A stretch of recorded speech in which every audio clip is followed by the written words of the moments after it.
ಉಡುಪಿ ಜಿಲ್ಲಾ ಪೊಲೀಸರು ಇಂದು ಬೆಳ್ಳಂಬೆಳಗ್ಗೆ ಶಾಲೆಗಳ ಮುಂದೆ ಕಾರ್ಯಾಚರಣೆಗೆ ಇಳಿದಿದ್ದಾರೆ. ಜಿಲ್ಲೆಯ 7 ತಾಲೂಕುಗಳಲ್ಲಿ ಶಾಲಾ ವಾಹನಗಳ ಮೇಲೆ ನಿಗಾ ಇಡಲು ಉಡುಪಿ ಜಿಲ್ಲಾ ಪೊಲೀಸ್ ವರಿಷ್ಠಾಧಿಕಾರಿಗಳು ಸೂಚನೆ ನೀಡಿದ ಹಿನ್ನೆಲೆಯಲ್ಲಿ ಪ್ರಮುಖ ಜಂಕ್ಷನ್ ಶಾಲೆಯ ಮುಂಭಾಗದಲ್ಲಿ ಆಯಾ ಪೊಲೀಸ್ ಠಾಣಾ ವ್ಯಾಪ್ತಿಯ ಅಧಿಕಾರಿ ಮತ್ತು ಸಿಬ್ಬಂದಿ ಅಭಿಯಾನವನ್ನು ನಡೆಸಿದ್ದಾರೆ. ಶಾಲಾ ವಿದ್ಯಾರ್ಥಿಗಳನ್ನು ಹೊತ್ತೊಯ್ಯುವ ಆಟೋ ರಿಕ್ಷಾ, ಖಾಸಗಿ ವಾಹನ, ಸ್ಕೂಲ್ ಬಸ್, ದ್ವಿಚಕ್ರ ವಾಹನಗಳನ್ನು ಪರಿಶೀಲಿಸಿದ್ದಾರೆ. ನಿಯಮ ಮೀರಿ ವಿದ್ಯಾರ್ಥಿಗಳನ್ನು ತುಂಬಿಸಿರುವುದು ಕಂಡು ಬಂದಲ್ಲಿ ಕೇಸ್ ಮಾಡ್ತಾ ಇದ್ದಾರೆ. 2ಕ್ಕಿಂತ ಹೆಚ್ಚು ವಿದ್ಯಾರ್ಥಿಗಳನ್ನು ಕೂರಿಸಿಕೊಂಡು ಬರುವ ದ್ವಿಚಕ್ರ ವಾಹನ ಸವಾರರಿಗೂ ಖಡಕ್ ಸೂಚನೆ ನೀಡ್ತಾ ಇದ್ದಾರೆ.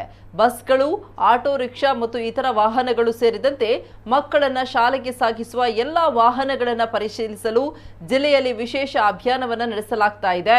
ಮದ್ಯಪಾನಗೈದು ವಾಹನ ಚಲಾಯಿಸುವುದು, ಫಿಟ್ನೆಸ್ ಪ್ರಮಾಣ ಪತ್ರದ ಪರಿಶೀಲನೆ, ಓವರ್ಲೋಡ್ ಇತ್ಯಾದಿ ನಿಯಮ ಉಲ್ಲಂಘನೆಗಳನ್ನು ಪರಿಶೀಲಿಸುತ್ತಿದ್ದೇವಂತ ಎಸ್ಪಿ ಹರಿರಾಮ್ ಶಂಕರ್ ಮಾಹಿತಿ ನೀಡುತ್ತಿದ್ದಾರೆ.